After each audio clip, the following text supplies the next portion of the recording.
Hi, hey, what's up? My name's Brian. Welcome to Space Couch. I am really excited today because giant influence for me musically, and you get a twofer today, perhaps a threefer if the cat shows up. Oh man, you guys, I am so pumped. Please welcome Eagle Likeness. What's up, guys? Hey! Hey! Oh man, welcome to Space Couch. Thank you for beaming your signal all the way from the deepest, darkest Baltimore area up to here in Boston and also space. So, awesome. We recently saw each other on your amazing gig in Boston. Thanks for coming on through. Yeah, it's And great. I feel like it's maybe early enough in the year with this whole sense of newness. You guys have put out so much material and it's all really great. I was just wondering if we could maybe even start on like what you feel the evolution of your sound has been. I mean, if any, from like gear changes or live show setups or uh, and anything like that. I am curious as to your musical evolution. Well, we don't suck as much as we did when we started, and that's like honestly, You heard it here first, ladies and gentlemen.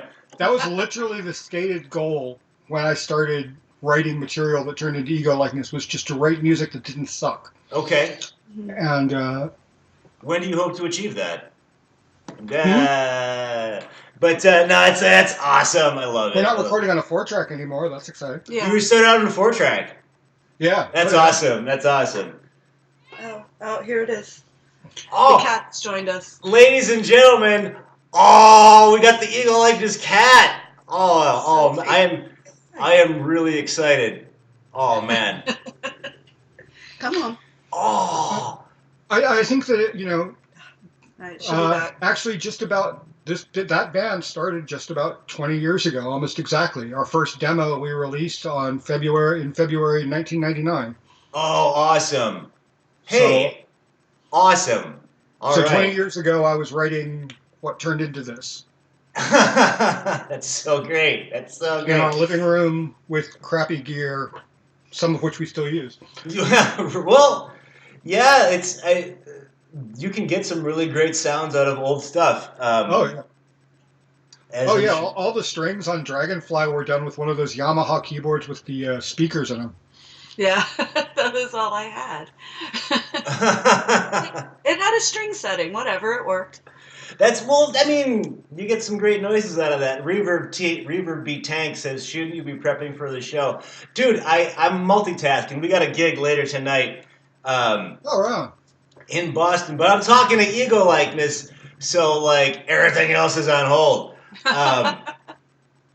So that's really cool. You don't remember the model of Yamaha keyboard, do you? No. Oh, Just piece of like- shit. Like my Something. first with like Rock Beat 2 and It like was whatever you Samba. could get. But It was not a piece of shit. Okay. It was what I played on for a long time when I moved away from home and I didn't have my piano anymore. It was what I played on. So Made with it was heart. lovely. but it little had MIDI keyboard. out, which was also very. Oh man, talk about space couch. Like good stuff.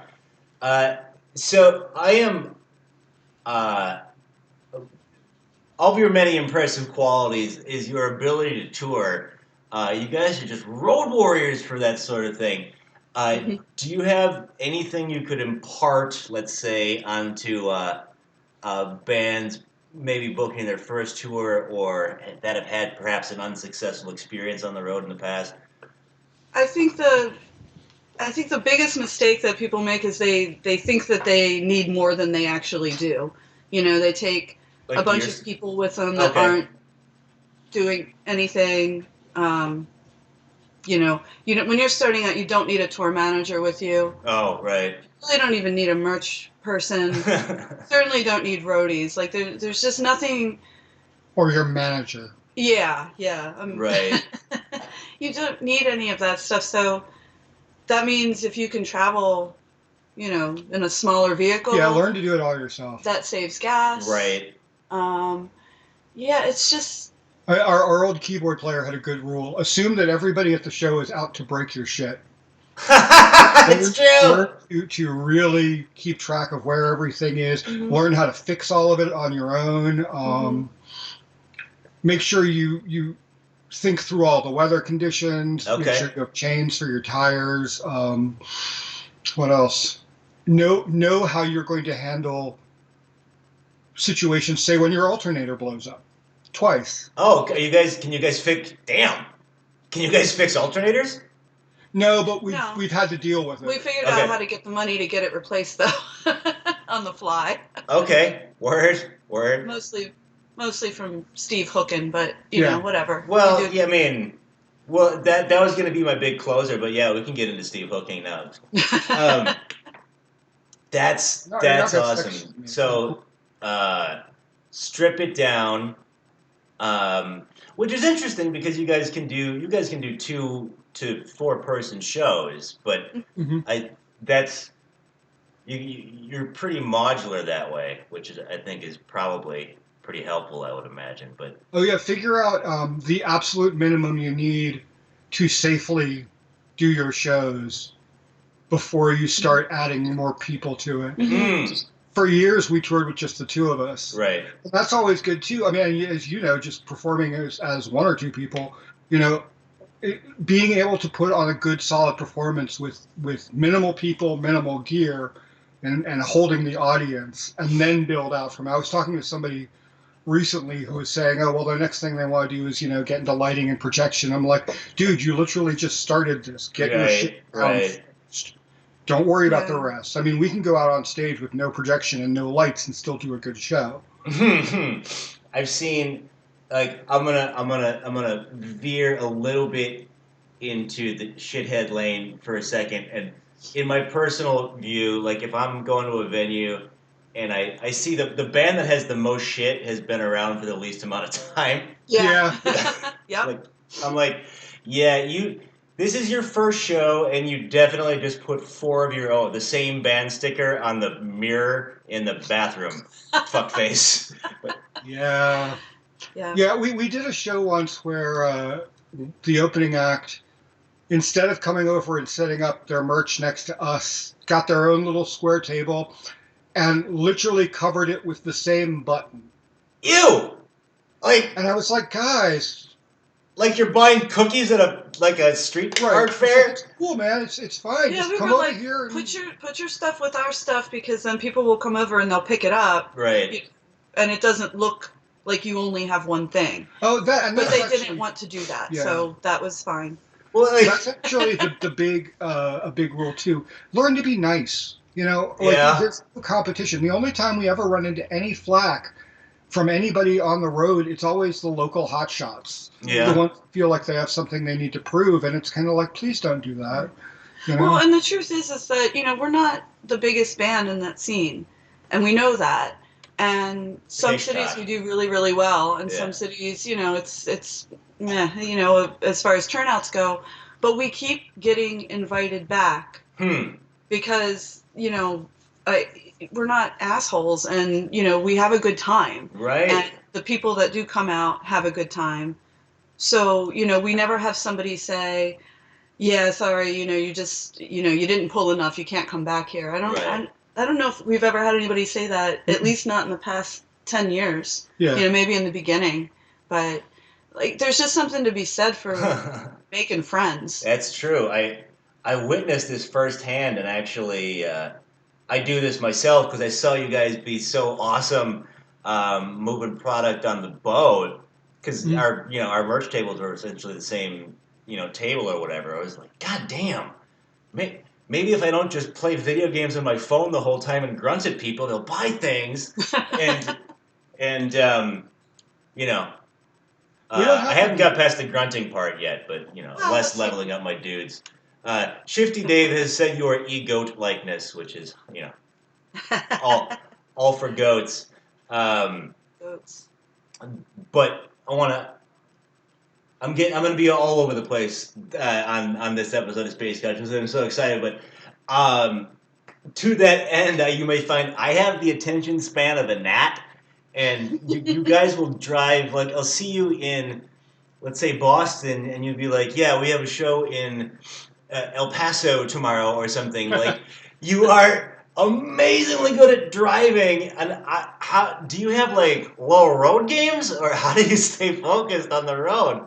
That's just my thing. I do all that long distance driving. That's awesome.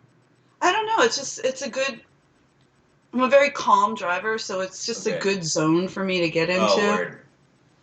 And like I think about, books I want to write and story ideas and, just, I don't know, there's just something really peaceful about it, because usually everybody falls asleep or puts their earbuds in at some point. Yeah. And then it's just me, and, I have to stay focused on what I'm doing, but also I just get into this very zen place, and the next thing you know, it's been like 6 hours. That's awesome. And I'm like, okay, maybe we should, That's like some X-Men shit right there. That's it is. It's my superpower. I can drive a lot, everywhere. And then play a show. I mean, that's the thing. Like, right? Every once in a while, we'll be playing a show, like loading in, and all of us, me and Mike and Rick, are all loading in, and somebody will make some sort of like snide comment to Donna about, oh, you don't have to help loading in, and it's just like, she just drove 10 hours. Yeah. Somebody's telling us on these comments to be humble, which I hear is something that's popular, but when you're this awesome, it's a bit difficult. I mean, I'm shocked you're even talking to me. Yeah, exactly. Us too. Yeah, really. I love you so much. Back at you. There's a. I did the same thing with Dan on the last episode, where it's like, if I start up a show, I just get an excuse to talk to my friends. It like legitimizes the excuse to gab. Although you brought up something interesting, can we circle back to the books for a second? Like, I know you're prolific in that world, Donna. Do you have some in the clip? Yeah, well, it's kind of exciting. So I can't use the word nominated yet, but the Bram Stoker Awards, which is like the big horror award that goes out every year for all different categories. So we made the preliminary ballot. Kick ass! Awards for superior achievement in poetry for Witches that Steve illustrated, and I did all the pieces for, the writing for. Oh, man. So, yeah, February 5th, the final ballot comes out, and hopefully we'll be on it. Does the We're internet going vote to on that? Stoker's regardless this year. It's in Grand Rapids. Oh, cool. May. So, but yeah, this is Witches. Oh, you guys, check that out. Oh, that's so cool. So that's pretty exciting, because that is awesome. Even if we don't make it onto the final ballot, we made it this far. To be nominated. And that's gotta feel good. I'd like to thank the Academy. Yeah. Like, it's exciting. We were talking before the show started about just kind of in future world 2019, you can just sort of do whatever you want. And this is such a great example of you guys just coming up with an idea, and then you work on it, and now it's in your hand, if that makes any sense. Like, this came out of my brain, and I have it, and now it's on the short list for Bram Stoker's. Like, I love that. I can't... Yeah, it's kind of crazy how that happens. And I have to give a shout out to Raw Dog Screaming Press. They're our publishers. Oh, yeah. They've just... Man, they have held our hands through so many things and just been awesome to work with. So they had a huge, they have such a good reputation, and they have so many good authors. So being involved with them has definitely helped push us, further Very cool. in this field. So pretty happy. So we'll be out there at StokerCon with them. StokerCon. Okay, so Michigan. If you are going to StokerCon, look out for the wonderful and amazing Eagle likeness. Does the internet vote on that, or is that... No, it's the Horror Writers Association. Horror Writers Association. Okay, yeah. Dope. Oh, that is exciting.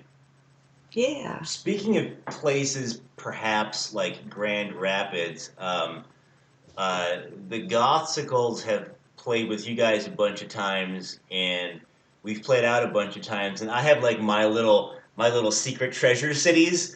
Do you have any cities that you really like playing in that we don't know about?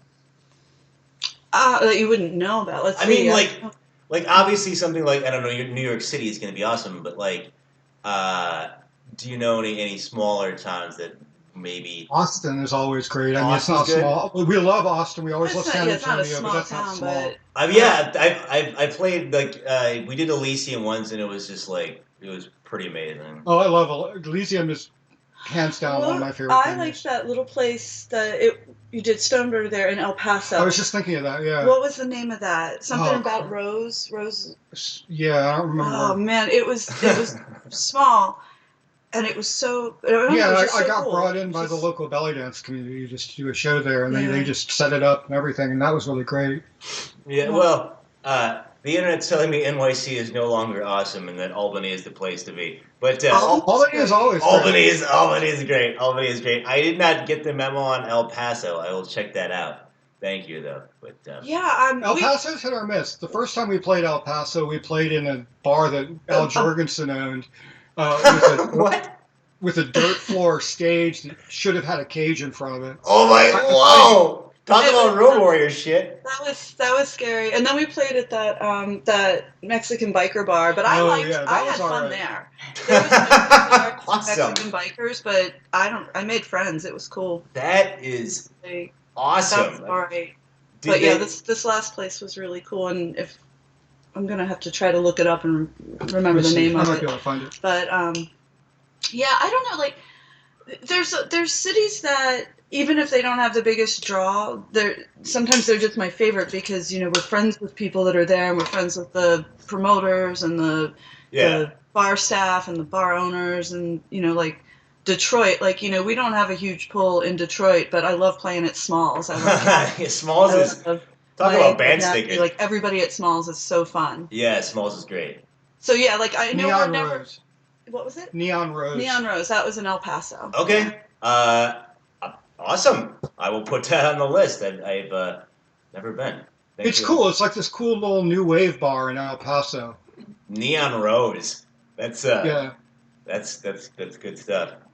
I want to circle back to the Mexican biker bar though. Like, did they like get it? Like, hope you guys are ready for some songs about esoteric demons and witches.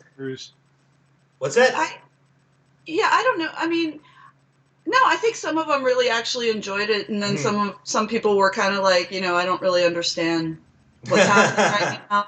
And I don't think many of them got Dissector. Yeah, but it was fine. They were just chill. They were good stuff. It was the kind of thing where that you could tell it was just a bar of regulars. Yeah. So they were like, well, that's cool. It's it's a Tuesday night and there's some weird bands playing. Right. Cool. Whatever. That's always the best. That's when we had to leave right away and drive to L.A. Yeah. Like we had to be in L.A. like the next day or the day after 2 days. We had 2 days. Yeah. But it was something ridiculous. Yeah. It's always the best when you roll up to like Curveball Sports Bar and like there's a guy going like, I hear there's a band tonight, buddy. All right, I don't know, this is gonna be a thing, dude. Like, yeah. I hear there's a band tonight. What kind of music do you guys do? Oh yeah. Like, I don't know. I always say, well, stick around, you'll find out, but that doesn't always sell them. So yeah. Sometimes the best one I ever got is I told him we were kind of weird, and he goes, "You mean like Crocus?" I was like, no, I appreciate the reference, but. I always tell people it's like we sound like all the things you like all at once. Yes, right. Unicorn Giggles and Thundercats, but.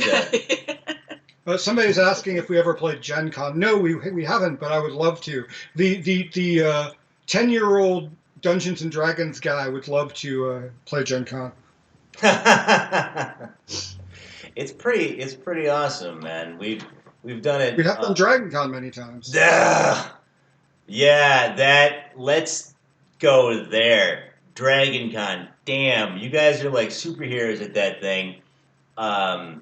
Tell me about that audience, or that show, or that experience. Well, it's funny because when we got the gig the first time, I've been going to conventions since I was a kid, Right. and we got the gig, and I was talking to Voltaire about it, and he was like, "Oh, you guys have no idea what you got yourself into," and I was like, I've been doing this for a long time. I can't imagine it'd be anything. No, no idea.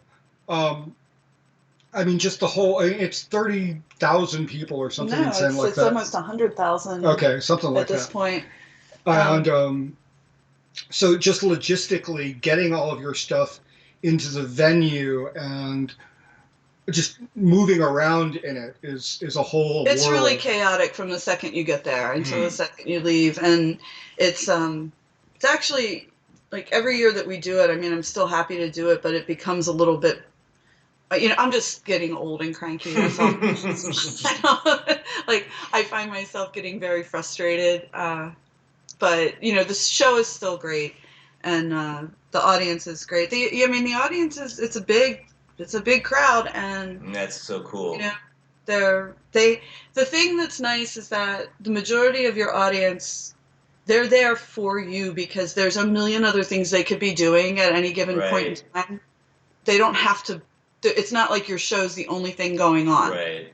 Like they could be doing literally 100 other things, but they came in to see you. So it is ginormous. Yeah, so it's pretty exciting. That's so cool. We don't do it every year. We only get invited back like every couple of years. But that's fine. They want to keep stuff fresh, and I get it.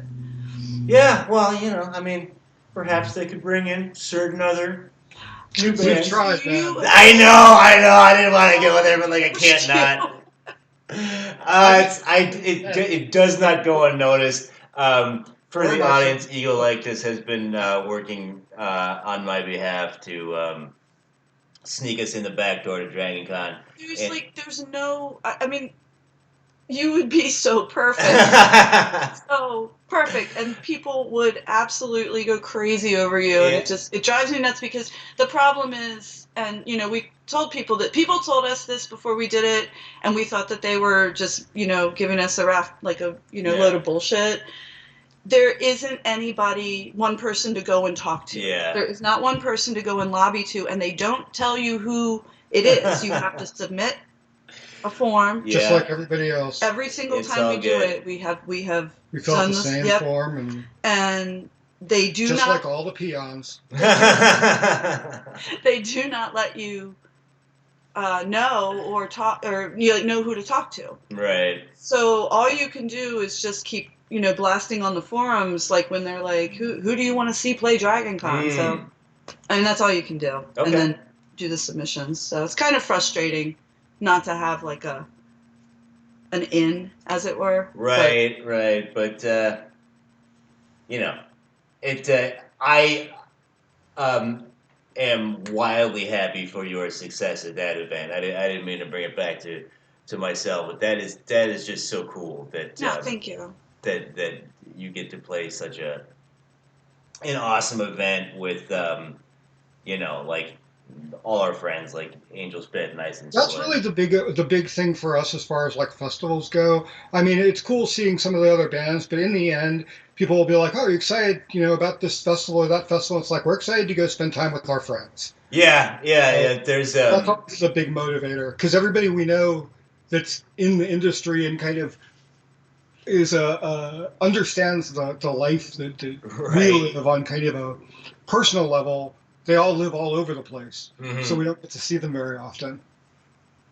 Yeah, that's the only time I ever practiced my German degree is in green rooms now with like other bands. But speaking of sharing band space, we were lucky enough to go to Alaska with you guys. Yes. That was Gothic Cruise. What's that? The Gothic Cruise. The Gothic Cruise. And I know you've been on it a number of times under the guises of not only Eagle Likeness, but the wonderful and amazing Stoneburner. I got like a wonderful little window into that world for the 6 days that we were on it or whatever, but if you had any anecdotes or wonderful memories from your many cruises of Gothitude, I would love to hear one. I mean, there's just a lot to say about that. It's such a fun experience. It's a lot of there's a good bit of red tape that you have to go through in the beginning when you're going on as a band. Talking about, because there's people really bands really want it to work the same way that a convention or a festival works, and it doesn't. Like, it's such a weird, different, procedure to perform on a cruise ship, because it's not a private cruise ship, it's Carnival, and you have to go through customs, and you have to go through maritime law, and you have to go through Carnival's laws, and so Zeta, that runs the Gothic cruise, she does a fantastic job just navigating all of that, but it's so much, and it's really weird to see all that stuff behind the scenes. But then once you're on board, everything's up and running, and she's got great tech people. She's got, it's just so fun, and you make so many friends. Yeah. Like, so fast. See, you did Alaska with us, and that was just fantastic. That was amazing. That was one of the smaller groups that we have ever had, because Alaska was more expensive, and a lot of people want to save up and go someplace warm. They want to go tropical. Right. But but even then, I felt like there was just so many good people in the group. Great. To this day, I'm friends with many of them. Yeah, definitely, and it's even it's even better when you're out there with 150 or 200 people. Orcas, says Clockwork Jim. Yeah, it was. Did you guys see any of the whales? We saw whales in Alaska. Yeah. Just going back to my Alaskan memories, it was weird to go outside and be just something about being on water that you can't see land at all, and it's dark and light at the same time, and you're just the humans don't matter. Oh man, we do not matter at all. Yeah. And then you kind of smash cut right back into your life, but. Yeah, that is a good call on the friendships you make on that goth cruise. Well, it's great too, because it allows I get to end up, and both of us, we get to end up talking to people in other bands that normally we wouldn't end up in the same circles with. I ended up spending a good chunk of one of them a few years back with Eskel talking about astronomy for pretty much the entire cruise. What? Awesome. That's awesome. Astronomy and Satanism. Yeah. Did well, because you end up having burn? dinner together, every night. So yes, it's great. That was eating dinner with you guys, and for the audience, Voltaire got on last minute.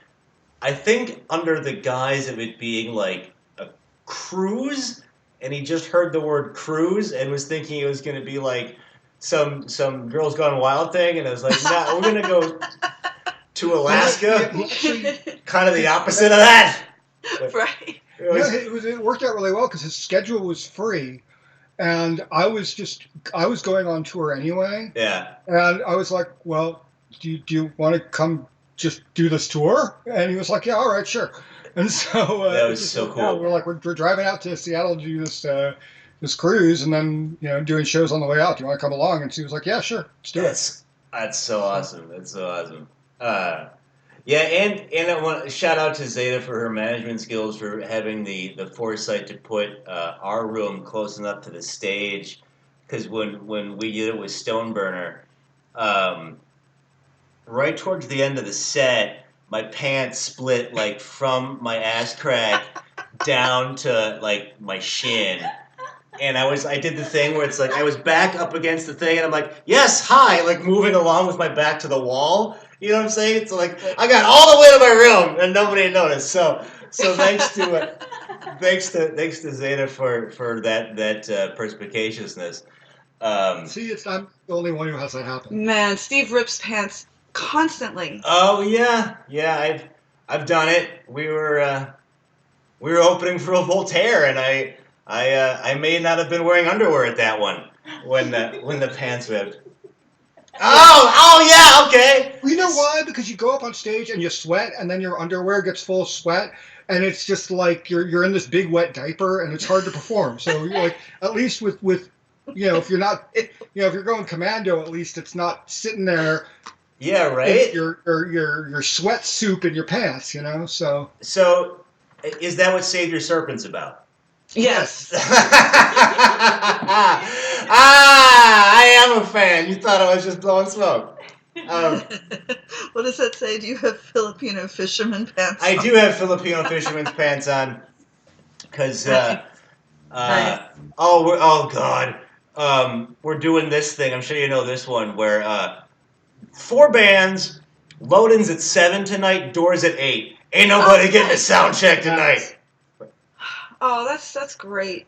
Yeah. You know what? There was a time where that would have just filled me with terror. Yeah. And it's really nice because I guess we've just, from all the touring and all of the shows in so many different, levels of venues, that I don't even care anymore. Like, yeah. Like, it'll be what it is. If we have to get up in line check and go, then so be it. Like. Well, and our setup is built specifically to compensate for situations like that too. Yes. But even still, like, there's almost something kind of freeing about that.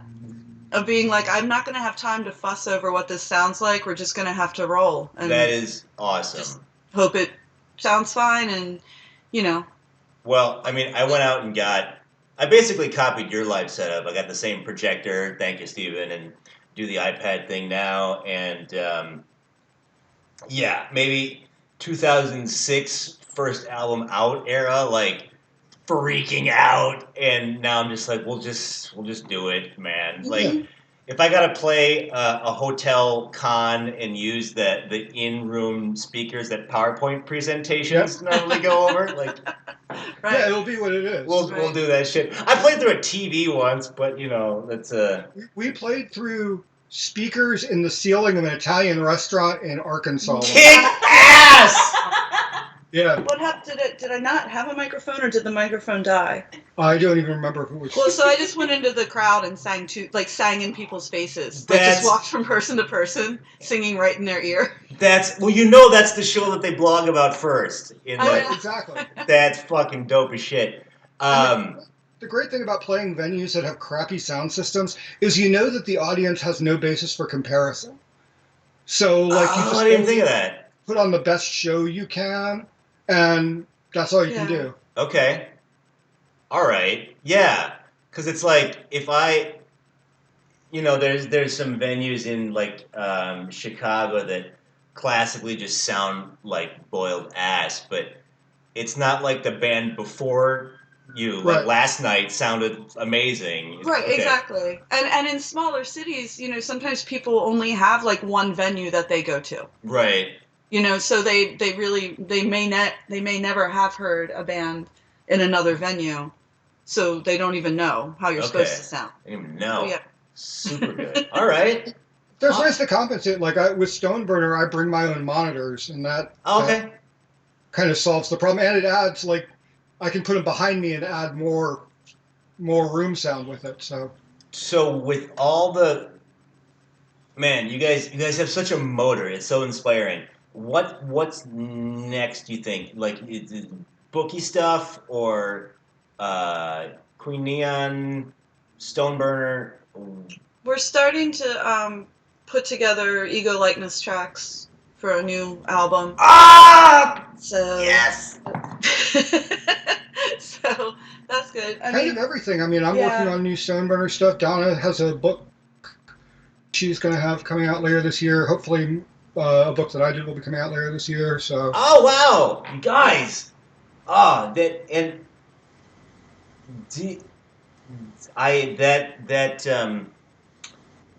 That motor is so inspiring. Is it just? It's all we got, man. Like we can't operate in the real world, so Yeah, if we stop making stuff, then there's no money. So. Yeah. And then we die. Oh well, keep making stuff then. Although that'd be pretty goth. Do you when you're not spinning 8 plates like in non-Euclidean tentacle geometry, uh,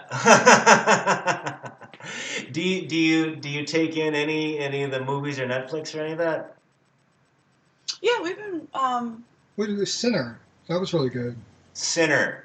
Yeah. Yeah, The Sinner. That was a show. I don't know. Netflix. What's that one about? Yeah, that was a good show. What else? We've seen. We went through a spell like less than a year ago where we started just trying to watch a bunch of new horror movies because it had been so long since we caught anything new. So we kind of went through and we ended up watching a lot of good stuff like It Follows, Okay, and Black Coat's Daughter. oh, okay. I've heard good things about It Follows, and Yeah. And then we watched the Black Mirror, whatever 4 seasons or however many seasons of that. That, oh my God, that's probably my favorite thing that has happened in television. That first episode, man. Like, a friend of mine's like, check the show out. And I'm like, all right, whatever. Whoa! Like what? Started strong. Oh my God! I was just like. I don't know, like that show, like we could only watch like a couple episodes a night because I was getting so emotionally, like everything, like all the emotions, like I swear, like every second or third one, I would be in tears. Yeah, it's feel terrible all pretty night. intense. But man, that's so good. I mean, that means it's working. Like, because some people were like, "Why do you keep watching it if it makes you feel so bad?" That means it's doing its job. Right. I need it. Oh, good stuff. Yeah. Well, yeah. All right. I'll put those. Raymond Watts should have had a cameo in the first episode. That would have been. Well, speaking of industrial stars in horror movies, I bought Clint Carney's movie recently. I haven't watched it yet, but the of System Sin, Dry Blood. It's supposed to be amazing, but he's great. He actually gave me a bunch of I wrote him when I was doing the Queen Neon video since it's got all those practical effects in it. Yeah. So he gave me a bunch of pointers on a few of the aspects of it. That's cool. But how long did that Queen Neon video take to put together? It took about 3 weeks. 3 weeks? Yeah, because like the first, I don't know, week and a half was just building props and stuff like that. And I think I shot the entire thing over about a week. Okay. That's... Well, I didn't see him for 3 weeks. I know that, and I live here. But, yeah, he just went into the studio, which is also our bedroom, but that's okay. We have a futon. Well, how does that work? So I used half of it for that. And, like, if you wake up early and want to work on music, then you just got to do it in headphones or what? No, I do almost everything with headphones. Yeah. Oh, really? Okay. That's that Queen Neon record, I didn't listen to it on speakers until after it was mixed and mastered. Wow. That's unfathomable to me. It was a weird choice, but I went with it because I was like, well, I'm not going to go in and also I had somebody else mix it. Okay. Mark from Out mixed it for me, so I trusted him. So I was just like, well, it'll be what it is. And yeah, I mean, obviously you're in good hands, but man, that is a choice. I'm pleased with it because the mix doesn't sound dramatically different than my original version that I did on the headphones. So I think really the biggest thing with doing headphone mixes, as long as you know how to EQ ahead of time anyway, like you do all your it's mostly that low end, so as long as you do all your cutting in the right place without even having to just kind of ahead of time, it really isn't that big a thing. Cool. Somebody said, what headphones do you use? Oh, I use crap. The last couple Stoneburner records, I think I wrote them on a pair of $20 Skull Candy earbuds. The Queen Neon record was written on... That's impressive. These Jonas, I don't know. I bought them at Walmart in the middle of the tour. All right. Shout out to Walmart. Good stuff. Well, we've talked about so much. I want to make sure to get it all in. Um, let us not forget to plug your Patreon, or they're done it. I know Stephen has one. Do you have a Patreon we need to subscribe to? It's Patreon/Stephen Archer. Patreon/Stephen Archer. Awesome. And that's right now a vehicle for a lot of art, like visual art. There's a ton of music on there too. Ton of music that I put up for free. That's incredible. Like multiple full-length records that aren't available anywhere else. It's so good. Like I like it for work. This is an unsolicited plug. You don't have to pay for this advertising. But like I do a lot of like tech supporty stuff. So if I just need to like take it back, but like I can't get too into like things with lyrics, I think like the Queen Anne stuff is great for that. And when I want to rock out to lyrics, Donna sings like a morbid angel. So like there you go. Check, and Witches is the name of the book that will be featured or present. I don't know what the right verb is for this thing in Grand Rapids. Bram Stoker Con? Yeah, hopefully nominated on the final ballot. Oh, that is so if cool. If not, we're going to go up and accept the award, even if we don't win. We're just going to, they're going to call somebody else's name, and we're going to walk up and take it. I'm going to let you finish. Ah! Yes, you heard it here first. Space Couch exclusive. I'm going to let you finish. Yeah, we're going to pull a Kanye. Oh, man. Have to. Just do a whole set. Do like a 45-minute set. After every track, like, I'm going to let you finish, but here's Lowest Place on Earth. And then... And I'll just play the tracks off of like my phone into the mic. Yeah. Ego Likeness had the best book of all time. Yes, they did. Where do we follow you on social media? You can look up Stephen Archer or Donald Lynch on Facebook and find us there. Ego Likeness on Twitter? Ego Likeness on Twitter, or Donna's on Twitter. Yeah, I'm on Twitter as Geek Lioness. You are hilarious on Twitter. It's my favorite. Like, I need to get like a couple minds together to see how much weirdness can come out. Like the Stephen Archer onesie bathing suit face, or you know what? We can all laugh about that, but I've made like $200 off of those. I mean, it took me 2 minutes to make it. Amazing. Or the you spawned a revolution with the garbage witch screaming at his own ass, like that.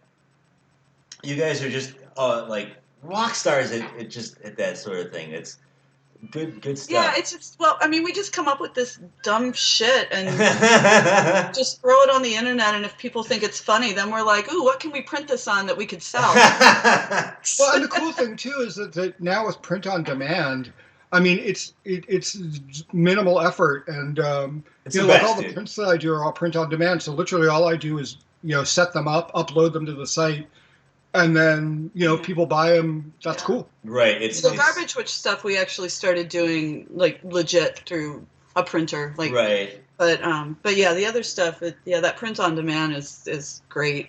I mean, you don't have a huge profit on it, but it's funny. You just. Well, yeah, I mean, I'm not going to pay rent on a Gothsical carjacks or something like that, but I want to know that they're out in the world. Actually. Do you still have the kitty litter scooper? Hell yeah, we got those kitty litter scoopers. I should have got one, and I meant to that time. That's all right. Kansas City, but yeah, I need one for this cat. I actually, sitting next to you guys on the Goth cruise, you imparted the knowledge unto me that you want to have something available even if people don't know your band. Yeah. And you guys do that through wonderful artwork. And I took that and said, maybe I'll brand something that people can scoop their pet's feces with. And so I think that was brilliant. I mean, I'm pretty sure I've cornered the market. Got Scoopsicles. Thank you, old ass retro gamer. That's something of a YouTube celebrity is on Twitch today. That's very cool. Right.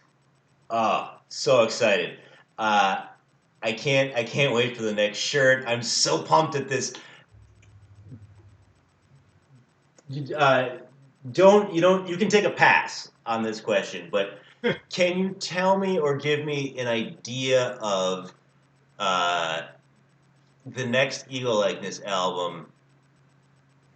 Are you carrying torches from prior albums, or are you going in a wildly different direction, or do you have a theme? Honestly, I don't know yet. The demos that Steve's been working on are like really in their infancy, so it's kind of hard to say. I feel like there's a bigger synth element than we've had in the past, which may or may not, as heavy as it is right now in those demos, I don't know if it'll stay that way. It could go through a lot of different stages before everything's said and done. We generally don't know until it's done. Yeah. The goal has always been, too, is just kind of trying to write music that's, as long as it's real and true to who we are now, then it's always going to shift, because, we definitely aren't the same people we were when we did When the Wolves Return or Breathless or anything else. Yeah. So that's fascinating. That always changes. I love that. Yeah, and I think, thematically, it's probably, I feel like I have a lot of, not to bring it down, but, sure. when you get chronic illness, you start, everything changes in your whole life. So, I feel like I have some things to say about that, but of course will say them in a, more poetic way. And, and she means illness in the Beastie Boys sense of the word. Well, and chronic in the Beastie Boys sense of the word. Well, I know you guys have a license for both. Haha, Beastie Boys joke. But yeah, it's like, what else would you write about? Like, for something so dominating if dominating is the right word to use, something so present in your life, like it would be almost dishonest to write about anything else. Like, I take this in the spirit in which it's intended, but I kind of love that. Like, you're not okay. I guess I got to get into my character and what rhymes with bat, and like shit like that. Right. Well, and I don't have a lot of, I have a lot of political beliefs, but I don't enjoy, forcing them into these, song lyrics, or I don't want to say some of that stuff in 3 minutes or less. Oh, okay. With hook involved, and that's great that other music does that. Yeah. It's just not for me. Right. And I do the lyrics, so it's we end up. I kind of get to choose what we're saying. Yeah. But I'm not. It's not where I put my political stuff, which is fine. And so otherwise, I don't know. Like you said, like what would you really talk about? Right. Just talking about like the state of the world or the future or anything. I just don't have anything poetic to say about that. Well, we all know about that. Hopefully, we all know about the things that are what's going on in the world, and yeah. And I want people to have a reprieve from that stuff sometimes. Yeah, that's true. Like I think it's important. I think it's important to have art that is political. I also think it's important to have art that just lets you stop for a minute and lets you, get away from it. And talks about inner situations as opposed to outer situations. Yeah. That's a good way to put it. Especially in this Twitterized world where certain presidents, I'll respect their anonymity, but it's this constant flow, and then I think that's pretty awesome that there's a respite available.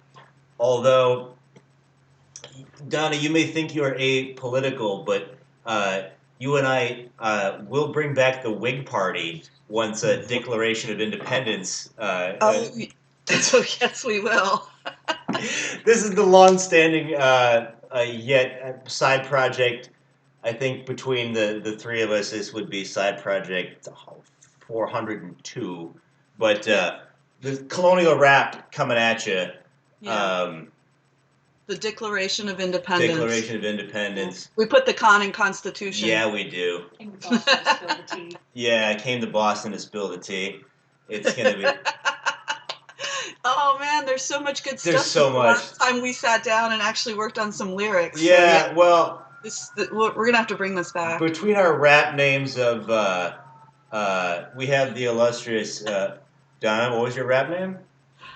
Oh, Hooker T. Washington. Nice. And I'm Millard Fillmore Bitches.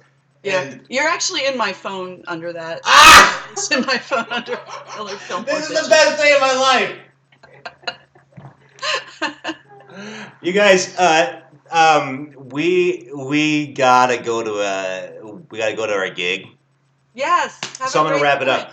I want to project some semblance of professionality here, because I mean I'm coming from space, and you know it costs billions of dollars to stream to Earth, to terra firma there. Right. So please check out Eagle Likeness on all the social media. And oh, I'm so happy we got. Oh man, that cat stream is getting sampled. But She hates us. oh man, check out Donna on Twitter as Geek Lioness. Check out Stephen Archer's Patreon. Eagle Likeness all over the place. You know him, you love him. You guys, this has been a great episode, and we're gonna do the outro, okay? Bye. Yeah, thank you so much for having us. Oh, sweet. Okay. Space Couch out.